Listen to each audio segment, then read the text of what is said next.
સુરતમાં અનેક સામાજિક સંસ્થાઓ, ઉદ્યોગપતિઓ અને વેપારીઓ દ્વારા મદ્રેસામાં ચાલતું ધાર્મિક શિક્ષણ બંધ કરાવવાની માંગ સાથે કલેક્ટર કચેરીએ રજૂઆત કરવામાં આવી છે। આ જૂથે દાવો કર્યો છે કે મદ્રેસામાં ધાર્મિક વિભાજનકારી નીતિ શીખવવામાં આવે છે। આજે સુરતમાં 200થી વધુ આવેદનપત્રો સાથે વિવિધ સામાજિક સંસ્થાઓ અને વેપારી સંગઠનોના આગેવાનો કલેક્ટર કચેરી પહોંચ્યા હતા।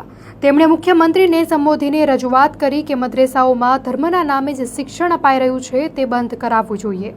તેમનું કહેવું છે કે આ પ્રકારનું શિક્ષણ ધાર્મિક વિભાજન પેદા કરે છે અને તે ગેરબંધારણીય છે। આ જૂથે માંગ કરી છે કે ધોરણ 12 સુધીનું શિક્ષણ લાગુ કરીને બાળકોના ઉજ્જવળ ભવિષ્ય માટે સમાન શિક્ષણની નીતિ અપનાવવી જોઈએ। તેમણે એક શિક્ષણ એક રાષ્ટ્રના નારા સાથે મદ્રેસા બંધ કરીને સરકારના નીતિ નિયમો મુજબનું શિક્ષણ લાગુ કરવાની માંગ કરી છે। આ મુદ્દે કલેક્ટરને આવેદનપત્ર આપીને તત્કાળ કાર્યવાહી કરવા વિનંતી કરવામાં આવી છે।